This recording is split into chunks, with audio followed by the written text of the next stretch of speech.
Hello everyone, this is Devang Katikar from DK Talks. I hope that you all are doing well. So, जैसे कि मैंने previous session में कहा था मेरे कि from the next session onwards I am gonna start with Chhatrapati Shivaji Maharaj and वो जो सब सेशंस है वो मैं मराठी में करूंगा बिकॉज मैं बहुत ही ज्यादा कंफर्टेबल हो जाता हूं when it comes to Marathi और आपको भी बहुत अच्छे से समझ में आएगा. But before starting to those sessions that I want to start off Chhatrapati Shivaji Maharaj, let me discuss upon one or two topics that many people have asked me a question about. मेरे जो पिछले 20 सेशंस हो चुके हैं उसमें मैंने बहुत बार हिंदू इस शब्द का जिक्र किया है. तो बहुत सारे लोगों ने मुझे ये सवाल पूछा कि अगर आप हिंदू हिंदू हिंदू बोल रहे हो, isn't it an anti-Muslim propaganda that you are running? सवाल तो बहुत सारे लोग ये पूछते हैं. It's a very common question you get कि अगर आप हिंदू वर्ड का यूज कर रहे हो, isn't it a anti-Muslim propaganda that you are running? So the simple answer to it is no. ऐसा तो मैं कुछ नहीं कर रहा हूं. I am not promoting any kind of those things. I am not promoting any kind of quarrel between Hindus and Muslims. तो मैं क्या करता हूं, मैं क्या करना चाहता हूं? So for me it's very important to tell you what I do mean by a Hindu. Hindu का मतलब क्या है मेरे लिए? सो फॉर मी जो डेफिनेशन है हिंदू का, वो सबसे जो मुझे पसंद है वो डेफिनेशन वो स्वातंत्र्यवीर सावरकर ने दिया है. स्वातंत्र्यवीर Savarkar explains very particularly who is a Hindu.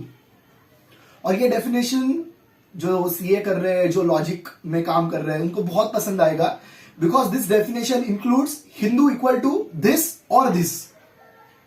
दो टर्म्स रहती है जब हम चार्टर्ड अकाउंटेंसी कर रहे होते हैं, एक्सक्यूज मी, तब दो टर्म्स रहती है जिसके बारे में हम बोलते हैं.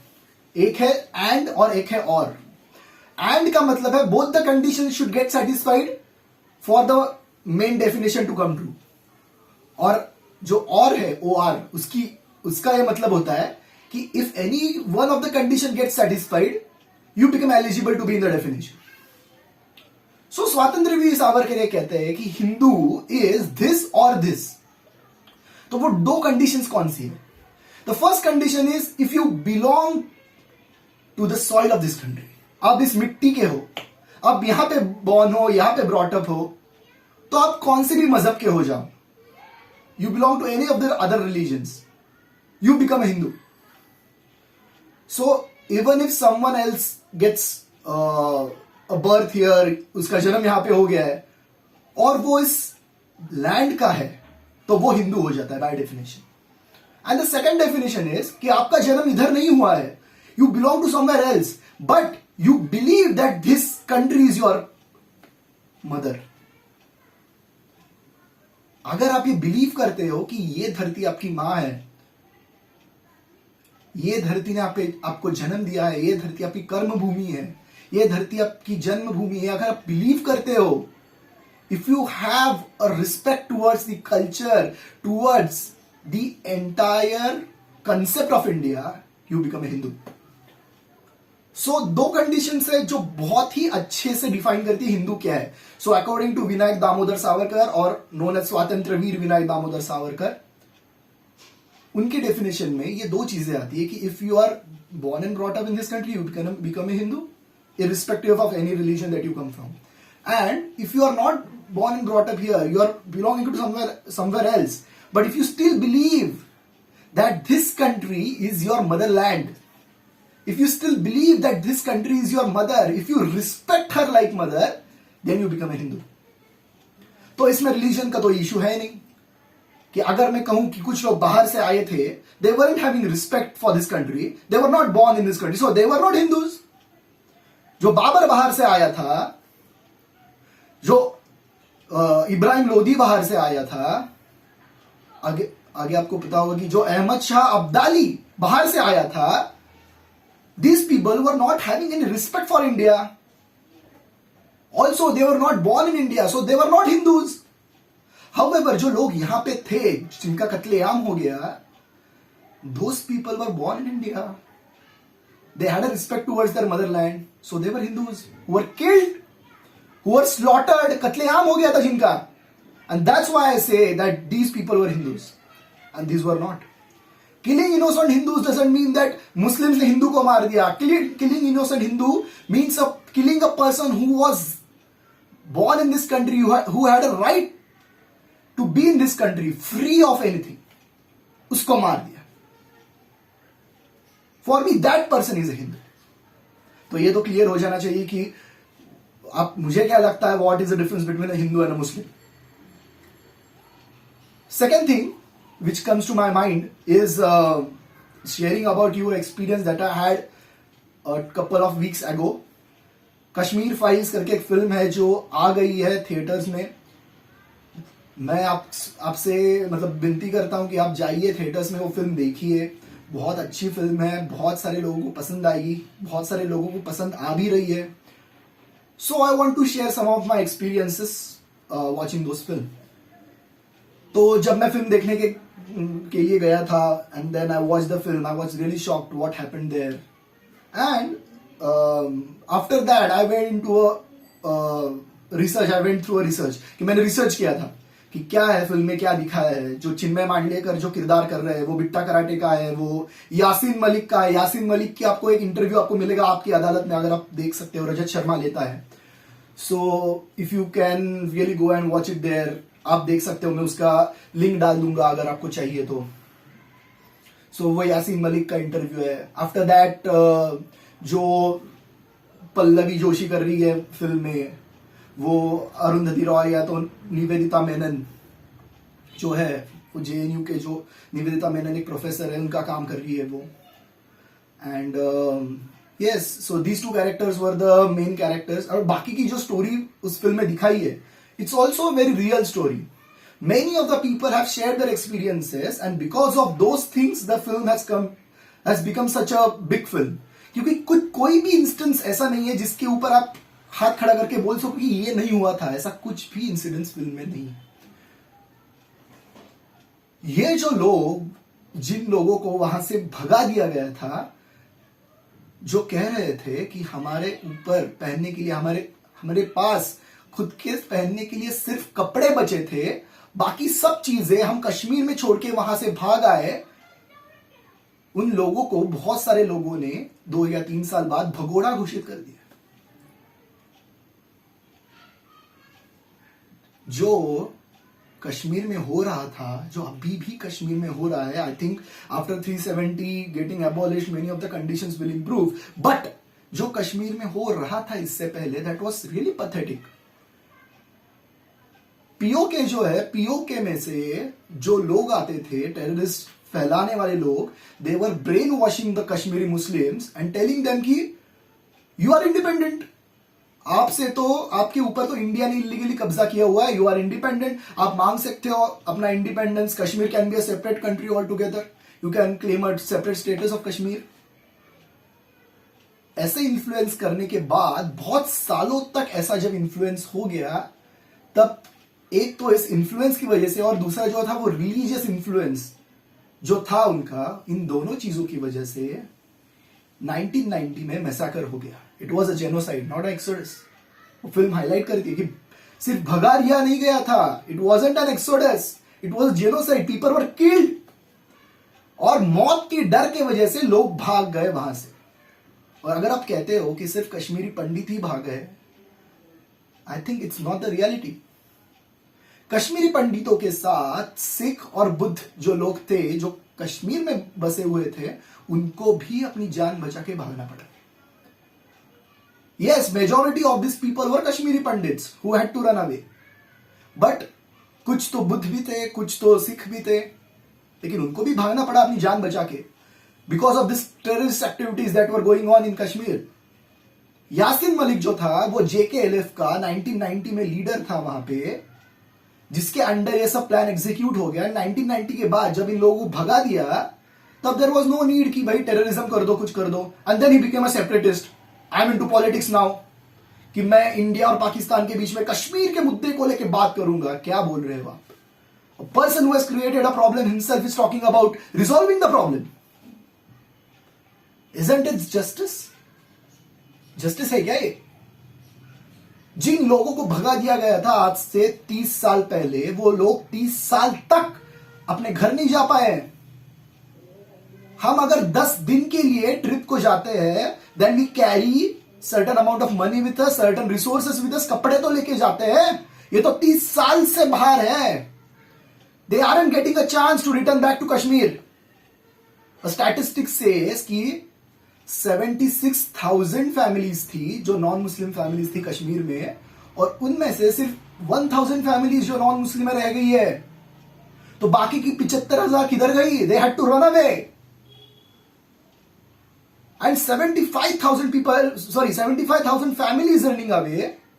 अगर आप इसके ऊपर मल्टीप्लीकेशन अगर कुछ करोगे तो आपको पता चला कि यहां पे कश्मीर में न्यूक्लियर फैमिलीज नहीं होती कि हम दो हमारे दो।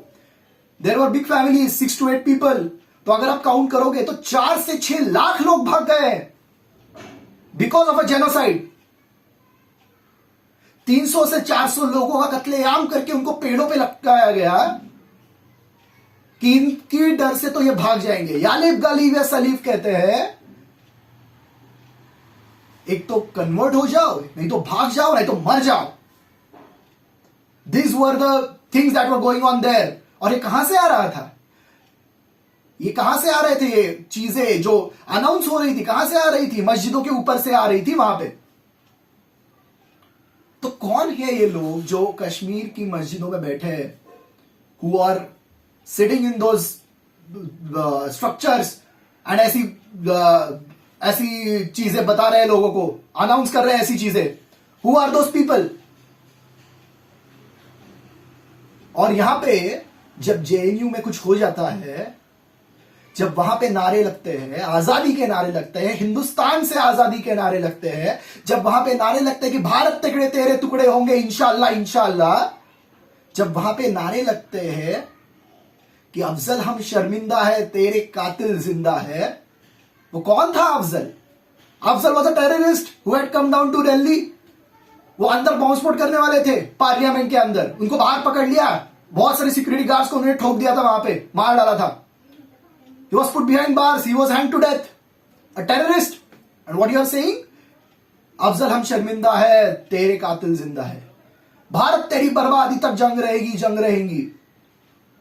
भारत से चाहिए आजादी। दिस आजादी, व्हाट इज आजादी? ये कहां से आया है इनका आजादी आजादी चिल्लाते? ये कन्हैया कुमार और उमर खालिद बैठ के वहां पे were supported by the people like Nivedita Menon in JNU।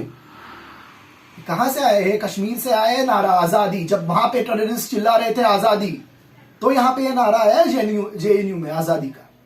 और जेएनयू को आप टारगेट करके उसका नाम खराब मत कीजिए। Many of the great people have come from JNU itself. हमारे जो परराष्ट्र मंत्री है एस जयशंकर, वो कहां से? जेएनयू से। हमारे जो फाइनेंस मिनिस्टर वो कहां से? जेएनयू से, निर्मला सीतारामन। बहुत सारे बड़े लोग जो बड़े बड़े पोजीशंस पे बैठे हैं, they have come down from there. JNU से आए वो लोग। अब जेएनयू का नाम क्यों बर्बाद कर रहे हो इसमें? Please don't do that. बहुत सारे लोगों को जब मैंने बताया कि आप जाके फिल्म देखिए कि कैसे जो मासूम कश्मीरी पंडित थे जो बिलीव कर रहे थे कि हाँ हम यहां पे हमारा घर है तो हम यहीं पे रहेंगे, उनको कैसे 2 दिन में, 2 दिन क्या 1 रात में लात मार के भगा दिया गया। और जो भागे नहीं उनका कत्लेआम कर दिया। वो जो कत्लेआम है उसका इंटरव्यू है बिट्टा कराटे का। वो बोल रहा है कि मैंने 25 लोगों को मार दिया और बाद में मुकर जाता है वो। And the government wasn't doing anything about this. और अगर सच सामने अभी आ गया तो विवेक अग्निहोत्री को डेथ थ्रेट्स दे देते आप। ये है क्या आपकी फ्रीडम ऑफ स्पीच? सो मैं बहुत सारे लोगों को बोल रहा था, you have to go to the theatres, watch those films. एक चीज जो मुझे पता चली, जो मैं रिसर्च कर रहा था, कि जब कश्मीरी पंडित वहां पे रह रहे थे ना 1-2 महीने पहले, जब ये एक्सोडस हो गया, ये जेनोसाइड हो गया, इसके 2 महीने पहले जो नॉर्मल आदमी रह रहा था घर पे, उसके घर पे अगर दूध देने वाला आ रहा है कोई, तो वो मुस्लिम था। तो वो बोल रहे थे कि भाई ठीक है अभी काम करेंगे, हम थोड़ा घर बड़ा कर लेंगे, हमारा बाजू की जो लैंड है वो खरीद के घर अंदर ले लेंगे। वो बोले क्यों? आपको वैसे भी 2 महीने में छोड़ के जाना है, क्यों दे रहे हो? आपको वैसे भी जाना है। सो एवरी अदर पर्सन जो इन लोगों के साथ एसोसिएटेड था उसको पता था that is this is a planned genocide, फिर भी वहां के लोगों ने स्टॉप नहीं किया, फिर भी there was no action from any side at all. Kashmir को ऐसे ही छोड़ दिया है। 30 साल हो गया, पहली बार कोई तो आदमी कश्मीर के ऊपर बात कर रहा है विवेक अग्निहोत्री के रूप में। I think we should respect that person.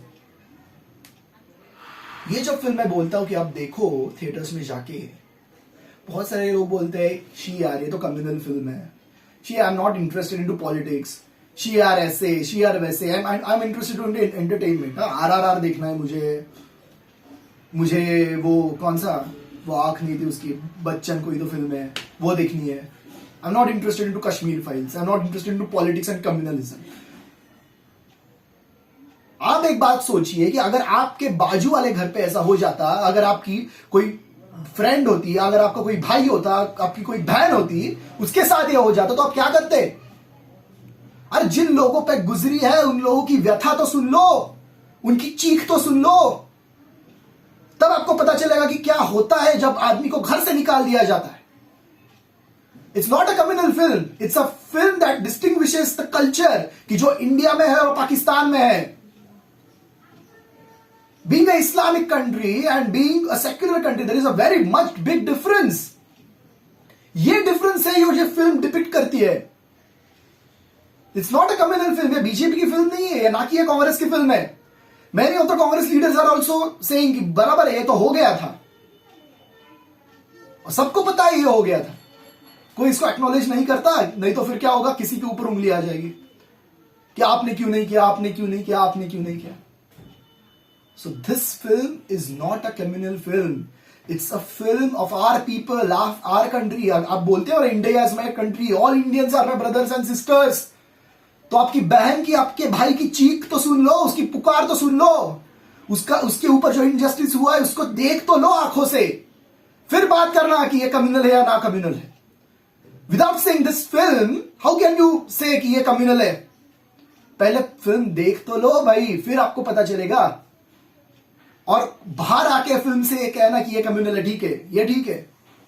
अगर फिल्म देखते समय अगर आपकी आंखों में से एक आंसू भी आ जाए ना, तो भी ये सबसे बड़ी श्रद्धांजलि है उन लोगों को कि जो वहां पे मारे गए हैं। This is the biggest affection that you show to the people जिनको भगा दिया गया था कश्मीर में से। आपका एक आंसू, आपको जो बुरा लग रहा है अंदर से ये फिल्म देख के कि मेरे भाई के साथ, मेरी बहन के साथ ऐसा हो गया, this is the biggest respect that you give to these people. So please go to the theatres, watch the film. मेरे को इससे कुछ पैसा वैसा नहीं मिलने वाला, कोई प्रोपेगेंडा नहीं है इसमें, but you have to go to the theatres and watch the film so that बहुत सारे लोगों को ये पता चलेगा कि all Indians are my brothers and sisters. और जब किसी बहन को खुलेआम जलील किया जाए, जिसका रास्ते में बलात्कार किया जाए, जिन लड़कियों को, मासूम लड़कों को मार दिया जाए, उनके घर वालों पे क्या बीतती है। You have to understand that sorrow and that will make you a proud Indian. Thank you, keep watching.